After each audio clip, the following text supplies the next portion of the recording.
mga create topic natin, ha? Yung fake news, mga fake news peddlers, na alam naman natin, alam mo masakit kasi especially siguro, ang masakit kasi dito, nagkasakit kasi before, si Ombudsman Boying. So, ang maganda nga dito ay ipagdasal natin ang kanyang magandang kalusugan. Hindi na bilang gusto natin siya, at bilang tao na lang. Parang yun ang pinaka hindi magandang ipagdasal. Di ba? Na mawala ka sa mundo. Hindi yun maganda. Di ba? Siguro kung yung ibang mga pagbabasa kanya, matatanggap pa niya. Pero yung biruin mo, ang buhay ng isang tao, ang kalusugan ng isang tao, hindi yun kaaya-aya. So, tingin ko, dito lang naman napikon eh. Dito lang, hindi naman napikon. Parang too much for Ombudsman Remulla, yung ginawa sa kanya. Dahil ang dami-dami, no? Ang dami-dami talaga. Meron may mga kilala, meron mga nakisabit lang, na alam mo naman ang dahilan kung bakit gusto nila na wala ang katulad ni Ombudsman Boying Remulla na pagiging ombudsman. Hinaharang nga to, di ba? Hinaharang ito, walang iba, kundi si Senator Amy Marcos. Bakit hinaharang? Dahil pakiramdam niya, magiging mahirap ang buhay ng mga Duterte kapag ang isang tulad ni Ombudsman Remulla ang magiging ombudsman, mag-head ng Office of the Ombudsman. Bakit? Kasi hindi siya tulad nung nakaraang ombudsman. Nakaraang ombudsman, nandoon yung batik, no? Na di umano siya'y DDS. Di pa nga natitignan yung complaint? Abay, sa mata ng dating ombudsman, tama lang yung paggasta ng confidential funds ni VP Sara. Never niya to. Never niya itong pinaimbestigahan. Diba? Never. Pati mga conduct and becoming. Wala. At sinabi pa nga niya, mga clear, na yung confidential funds, kahit walang resibo, okay lang kasi confidential in nature. Pero siya mismo, si ombudsman, dati nakaraang ombudsman, dati na nakaraan pa, yung nakaraang ombudsman, may confidential funds din. So tanong natin, paano ka ba ang nag-report ng iyong confidential funds? Hindi mo pala alam paanong gumagana yung Joint Memorandum 2015-01. Hindi niya alam kung paano mag-report. Nakaklear. Sino dito? Taga-BIR. Sana may taga-BIR dito. May natanong kasi ako mga kaklira. Bigyan ko kayo na Ako, nagtanong na ako sa BIR Pero parang kakaiba kasi to. Mag-ano tayo ng assignment para mas lumawig tayo, ha? Ang ating kaalaman. Di ba may na-rent, di umano, na safe houses, ang OVP. Either OVP, because of the 125 million yun spent in 11 days. May safe houses na ni-rent. Magkano nga yung mga 90,000 ba a day? O 900,000 a day? Nakalimutan ko na. Tingnan ko, research ko lang mga klira. May papahanap ako sa inyo. Medyo kakaiba to. Magtulungan tayo dito. 34 safe houses, 16 million. Okay. The Office of the Vice President under Sara Duterte allegedly spent 16 million in confidential funds on the rental of 34 safe houses in 11 days in late 2020. Okay? Mga klira, 16 million in 11 days ang nagasta sa safe houses. Okay. Ito, Maylin, dito. Itong 34 safe houses, kumita to, di ba? Okay, paano magre-report? Ito yung nasa Joint Memorandum 2015-01. Kung paano i-report to. Ang sabi, lahat ng detalye dapat, yung resibo dapat naka-envelope, naka-sealed envelope, nasa vault. Nasa vault ito ng agency, nasa vault ito ng OVP. Lahat ng resibo, hindi pwedeng gawa-gawang resibo, dapat detalyado. Pero hindi mo yun ibubunyag.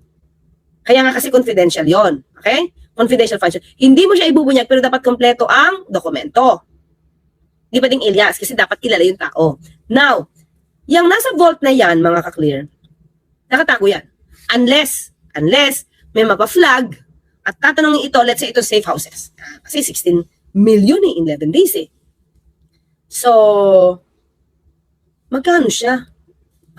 Magkano siya lalabas? 34 houses, 16 million. Okay, compute nga mga clear. I-divide by 34 houses. Yan, 34 houses. Okay, lalabas. Magkano? Okay.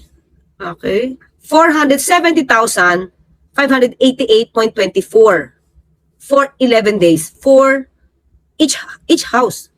470,588.24 for each house. So, tingnan natin, 470,000, sabi ko, 470,000, sige, i-round up na lang natin. 470,000 i-divide by 11 days. Lumalabas na 42, tama ba to? Matama ba ako? Para mali ako. Sino mga galing masama dito? I-compute nyo 34 safe houses daw. 34 safe houses in just 11 days, 16 million. Sige, tignan nyo magkano per day ang isang safe house. So, mga clear, malabas dito. So, kinita yun, di ba? Kumita ang 34 safe houses ng 16 million in 11 days. Oo, parang 90 nga. Yun ang alam ko, parang 90K bawat isang araw eh. Diba? Parang 90K isang bawat araw. So, ang tanong, dapat bang bayaran yung income tax nung kumita? Nung may-ari ng safe house? Kasi income to. Income to. So, ang tanong ko sa BIR, tama nga ito yung 42,780 per day per house considering 34 houses kasi siya. So, ang tanong natin, sa 34 safe houses in 11 days, sinong tinago nyo dyan? Ayan Sinong tinago nyo dyan? Nagbayad ba yung may-ari ng safe houses ng income tax? Ng income pala. Tama, income tax. Although, sabi nga natin, kung meron mga resibo yan, mga kaklir, itatago yan sa vault ng OVP. Diba? Pwede naman daw ilagay, diba? Na rent yan as nung may-ari. Basta dapat ito, mai-report lang sa BIR. Tanong natin, matatrace ba? Maraming tanong pag nagkaroon ng hearing, matatrace ba na ikaw ay nagbayad ng 16 million, matatrace ba to sa BIR na pumasok? Parang ganun. Diba? Pag nagkaroon na ng hearing. O pwede naman to executive session. Pwede naman to executive session. Sabi ni agent, 185K. Per day. Ito 42K din. Ito 42K din. Okay? So, yun lang mga clear. Anyway, tinatanong ko lang yan kasi nasa isip ko na kanina tungkol sa safe houses. Pero dito kasi mga ka-clear, itong mga, di natin alam kung sino merong ayaw kay Ombudsman Remulla dahil nga daw nanganganib ang future ng mga Duterte ayon kay Senator Amy. Diba? Kung wala namang kasalanan, gagawa ba ng kwento? Gagawa ba ng case? Na tulad ng ginagawa ni dating Pangulong Duterte, planting of evidence, hindi naman ganun ang si Ombudsman Remulla. Hindi naman, di ba? So yun mga clear. So in other words, di ba? Ngayon, tingin ko, sa aking palagay, itong mga to, yung mga sumusuporta sa kadiliman, sumusuporta sa itim, kadiliman. So mga kaklir, dito kasi, medyo hindi nagustuhan ni Ombudsman Remulla yung ginawang content, yung kanyang kalusugan, na negatibo. Meron ako nakita nga Meron pa kay Jason sinabi niya na para maging, kasi daw kumain pa nga daw ng sinigang sa morning, sa breakfast, sabi ni Assistant Ombudsman Clavano, Meiko Clavano. Sabi pa niya, tumindig ka, or kahit nakahiga ka na sa kama, para naman maging authentic, na pinatotohanan mong okay ka. Parang ganun yung sinabi ni Jason sa mga kaklir. May insinuation. Okay? So, mga kaklir, ito. So, pakinggan muna natin to Pakinggan muna natin anong sinabi ng NBI. Kasi, di ba, nag-ano na po ang NBI dito NBI, si Ombudsman, humingi ng tulong para mahanap itong mga taong ito. Sinimulan na ng National Bureau of Investigation ang investigasyon para matukoy ang mga nasa likod ng fake news tungkol sa umano'y pagkamatay ni Ombudsman Jesus Crispin Remulla. Ni-request mismo ni Remulla ang investigasyon. Diba? Hindi lang, mga clear. Ang nakita ko kasing ibang mga video, sinugod lang sa ospital. Pero meron pa pala nag-content na siya'y nawala na. Diba sa isang taong dumaan talaga sa triple bypass pa siya, na-bypass siya. Hindi magandang biro. Actually, hindi siya biro. Tingin ko yun talaga yung gusto nila because they do not like Ombudsman Remulla. Dahil nga meron silang pinoprotektahang tao. Yun lang po yun. Okay? Noong nakaraang linggo, na agad inaksyonan ni NBI Director Angelito Magno. We cannot give details at the moment, but what we can say right now is that the necessary processes that are needed in this kind of investigations have started, particularly the determination ng lahat ng mga FB accounts and all other social media accounts which were used for purposes of making these publications.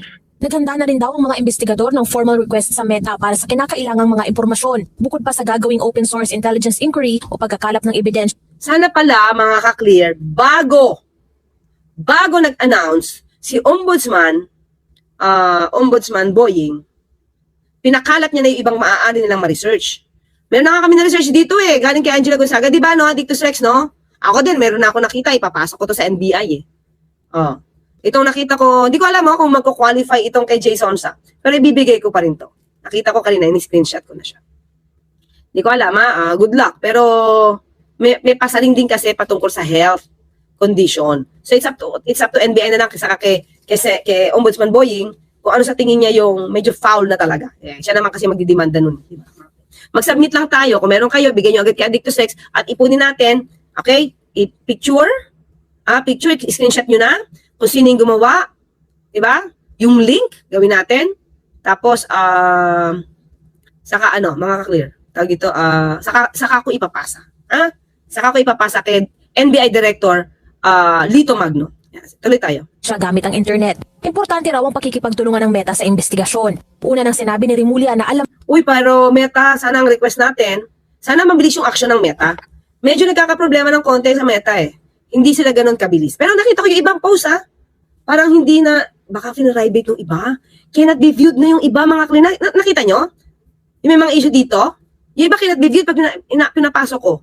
Ang tatapang nyo na gumawa ng fake news, tapos kapag kayo hahabulin na, nagtatago na kayo. Diba? Nagtatago na kayo. Panindigan nyo yan. Diba? Panindigan nyo yan. And sana mga ka-clear, ito mahanap talaga to. At mademanda na talaga to. Mga ka-clear, ito pa. May papakita ko pa kung gaano sila ka-fake news, mga ka-clear. May pinakita sa akin. Di ba alam naman natin ang middle initial ni VP Lenny, Herona. Herona, di ba? Herona Robredo. Leonor ba siya? Leonor Herona. Maria Leonor Herona. Leonora Herona Robredo. Alam niyo ba, para lang makapanira, nakita ko lang kanina para makapanira, kay dating VP Lenny, nilagay doon, batang helmet, pacheck mo, hanapin ko ito na, may nagpakita lang sa akin kanina Sabi niya, grabe talaga itong mga fake news peddler na to. Diba? Akala ko ba ayaw nyo nung, Dynasty. Dynasty, Tapos, may mga parang mga, parang family, hindi man family, parang matrix, parang may matrix na ganyan. Tapos, in between sa Marcos something, hindi ko matandaan, basta may nilagay na guhit, ang nilagay, tapos picture ni VP Lenny, ano yung nakalagay na pangalan? Maria Leonora Aquino Robredo. Ganyan sila gumawa ng fake news, mga ka-clear. Diba? Ganyan sila gumawa ng fake news. Kaya, na-question natin kahapon yung 1 million signatures, diba? Kung yun nga, mukhang mga kaalyado nyo yan, nagagawa ng paraan, yung middle name ni VP Lenny, making from Herona to Aquino.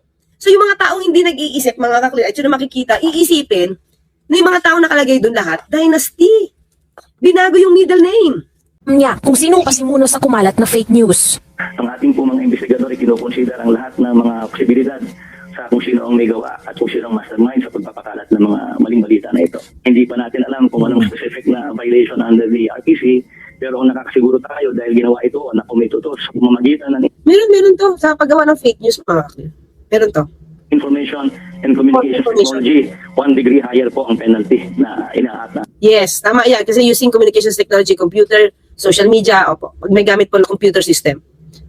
Itinapatan ng batas. Kasabay nito, muli silang nagpaalala sa publiko na huwag agad-agad paniwalaan ang lahat ng nababasa, napapanood at napapakinggan sa social media. Samantala, hindi pa rin daw tapos. Saka mga clear, nung hindi naman nakikita at nagre-report ito si Ombudsman Rimulya, during naman yun? Christmas season naman yun. Halos lahat, nakabakasyon. Diba? Nagre-refresh. Diba? Nagre-recharge. So, sobra naman pagod, diba? Siyempre, kailangan minsan, day off. Nag-day off lang. Diyos ko, ginawa na ng kwento.